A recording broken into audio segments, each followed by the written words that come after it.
Pets can be a very mixed bag.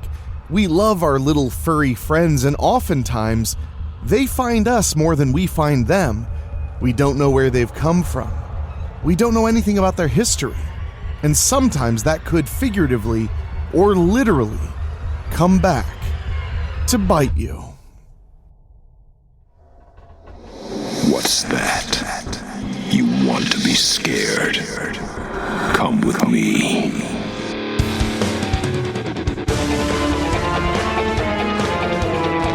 You will experience tales of horror, ghosts, and death. It is not recommended for the weak at heart.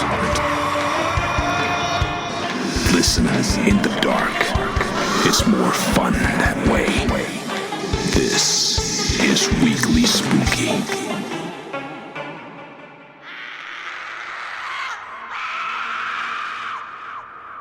Hello, my spookies. It's Wednesday, and you know what that means. It's time for a little spooky in your weekly. I'm your host and narrator, Enrique Couto, and this week's bit of fear is of the furry variety. And I really look forward to sharing it with you all. But before we get to the story, I want to say a heartfelt thank you to all of you listening right now.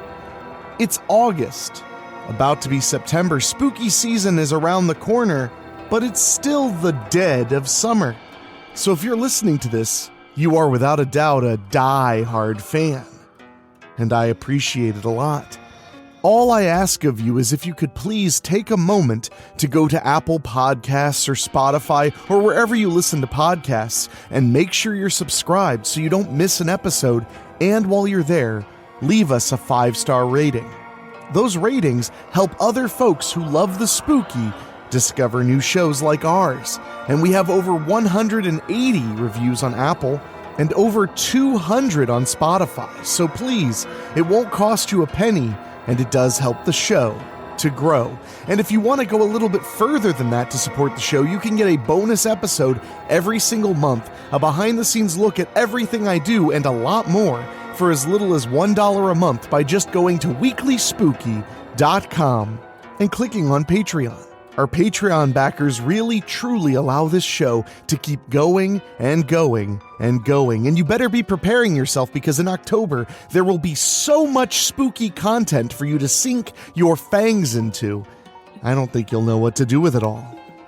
But now, my friends, it's about time we get to the story, because this one might put a little extra hair on your chest. It cracked me up. This one's all about a ferocious feline, and we're going to get to it right after these quick words from our sponsors.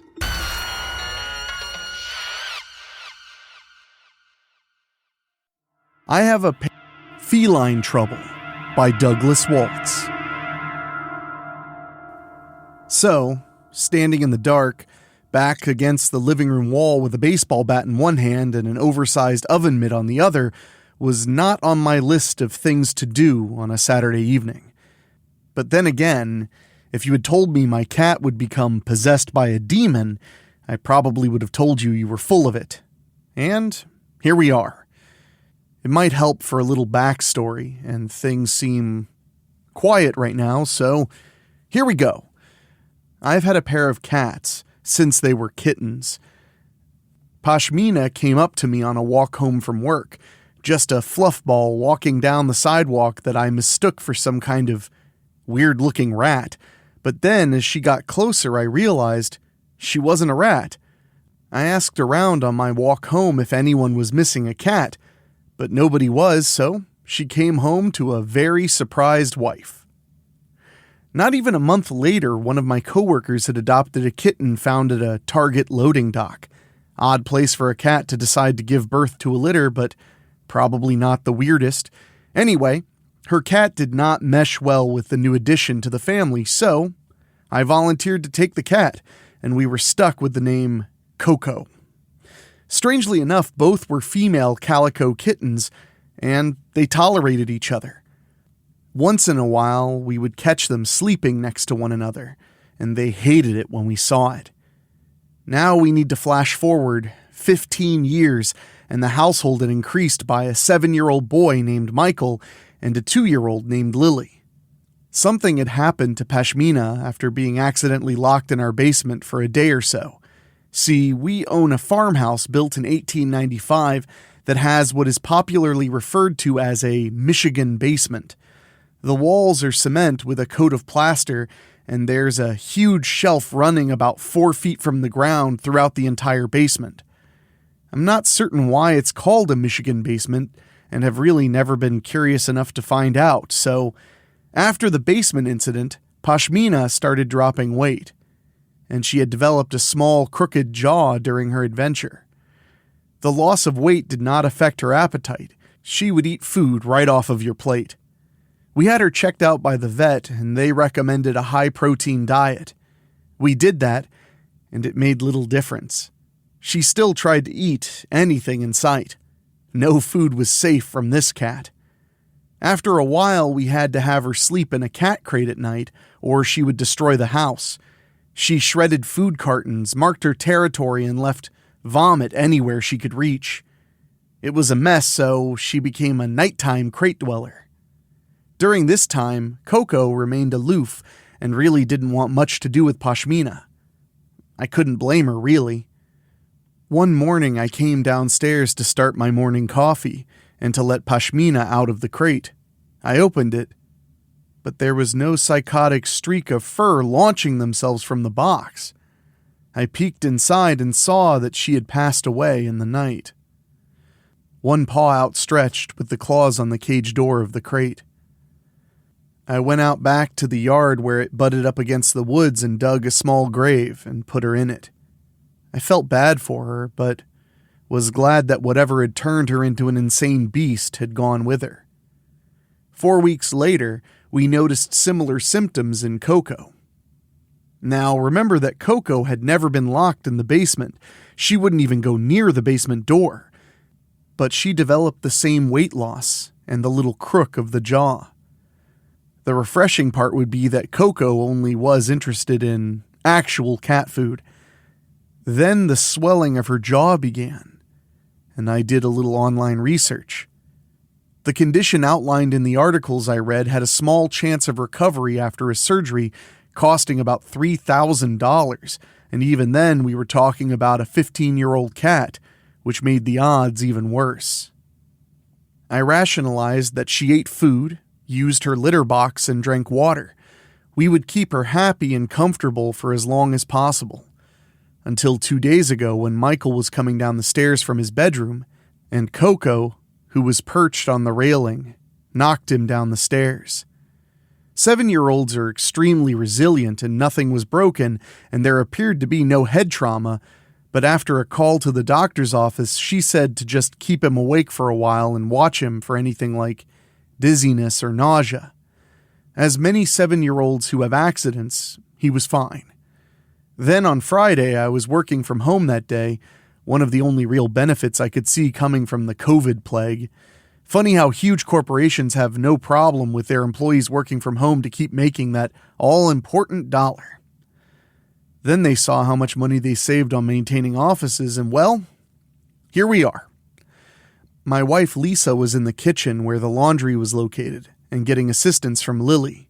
Michael was outside in our yard playing when we heard the scream. I was closest to the door and knew it was Michael's voice, so I flung it open. Interestingly enough, Coco dashed inside before I could run out to see what had happened. I saw that as interesting because our cats have always been indoor cats. I spotted Michael screaming at the base of the oak tree that he was always climbing. He was still screaming, and I rushed over to see that he had fallen from the tree, and his right arm was definitely broken. A huge wave of nausea washed over me, and spots filled my vision. Lisa took care of stuff like this, but I toughed it out and screamed my wife's name at the same time. I was comforting him when I heard Lisa gasp behind me. Then she went into survival mode. She had me go get a blanket to wrap Michael in. This kept my racing brain occupied so that when I came back out with the blanket, she had already loaded him in the car. She covered him with the blanket and told me she would keep me posted. I numbly waved as she backed out of the driveway. Still in shock over what had happened, I walked in the house and saw Lily walking towards Coco in the living room. The cat was making an unnatural noise, and they were both advancing towards one another. I shouted something, ran forward, and drop-kicked the cat. She flew through the air, hit the wall, and fell behind the couch. I scooped up Lily and made a quick scan of the living room. No cat. But I could hear that noise. It sounded like it was coming from behind the couch, but how could I be sure? I tried to think of what could make the cat act like this, and I kept thinking the same thing. Rabies. Could it be rabies, though? I had fed Coco an hour before Michael had fallen out of the tree, and she seemed fine. Then my brain replayed the whole incident for me, and I saw it. The red scratches on Michael's arm. Were they scratches or claw marks? Did Coco attack Michael while he was in the tree? The noise seemed to fade, which worried me more so I took Lily into the kitchen where she demanded a snack. As I fixed her something, my eyes were locked on the doorway that led from the living room into the kitchen. Still no noise, and Coco had not made an appearance. That was also weird because I was making Lily a peanut butter and jelly sandwich. Anytime you opened a jar in the kitchen, it summoned the cat. This time, nothing. While Lily enjoyed her sandwich, I stood in the doorway and kept an eye out. I never saw the cat. 1 second I'm staring in the living room doing a quick sweep of the area, then a hissing ball of fur and claws had become attached to my face. I screamed more from the surprise than the pain, although that came pretty fast. I could hear Lily screaming, and knowing how much it would hurt, grabbed the cat with both hands, gave a fatal squeeze, and hurled it across the room. I used my sleeve to get the blood off of my face so it wouldn't get into my eyes, and looked where I'd thrown the cat. Nothing. There was a tiny spot of blood on the carpet, and I just knew it was probably mine. Grabbing a towel hanging from the oven door, I cleaned up my face and picked up Lily. She stopped screaming after that, and we went upstairs. I took her into mine and Lisa's room and shut the door. I turned on the television and found some cartoons for Lily to watch. She liked being in our room and snuggled right into the bed while I checked my phone that had just started vibrating. It was a message from Lisa that Michael had a small fracture and they were taking care of it. Then she also mentioned the doctor was worried about scratches on his arm and that they might have been a wild animal. I texted her back about the cat without mentioning the attack in the house. Next to the bedroom door was my old Louisville Slugger wooden bat that I kept for home defense. It had actual dust on it because, well, there had never been a use for it before. My face burned from the scratches and I looked in the mirror to see that Coco had done quite a number on me, but nothing too serious. Then my eyes lit upon the laundry basket and a pair of oven mitts lying right on top of the clean laundry. That pretty much brings us up to speed. Going down the stairs with the bat in front of me, I was shocked that the lights were out downstairs. Did the cat do that? The house still had power because the clock on the oven was on, but other than that, there were no lights. My bedroom still had a light shining under the heavy wooden door that I double-checked to make sure was closed. Where was that damned cat? I went to the light switch that controlled the lights in the living room and flicked it on. Headed right at my face was Coco, with bright red eyes, mouth agape, and claws extended. I swung the bat on reflex and heard a meaty thunk as the bat reverberated with the impact. She hit the floor, spun, and leapt again. I grabbed her with the oven mitt hand and slammed her right into the exterior door that was solid oak. I kept doing that until she went limp in my hand. When I released her, she fell to the floor with a terrible thump on the kitchen tile. I tapped her tiny body with my toe and was just ready for her to come back to life and attack. A huge exhale of relief escaped my lungs, and I heard my bedroom door open. Lily must have been curious about the noise, so I turned on the lights to the stairs and headed up to meet her. At the top of the stairs, Lily just stood there, with an odd look on her face. That's when I saw the small crook in her jaw. She opened her mouth and said,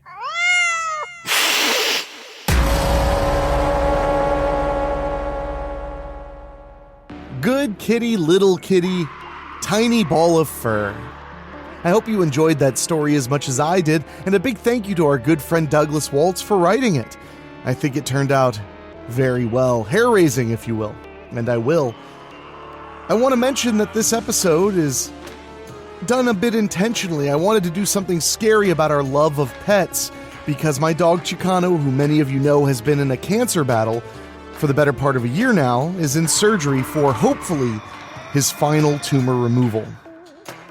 And, I just hope it goes well. I'll be sure to let all you spookies know how it's going. The only thing I know for sure is it's been expensive, so if you want to help support Chicano's chemotherapy, Chicano's cancer removal, all of that, I really do appreciate it. All you have to do is go to weeklyspooky.com and click on Help My Dog. I really do appreciate it, and thanks so much to so many people who've already helped.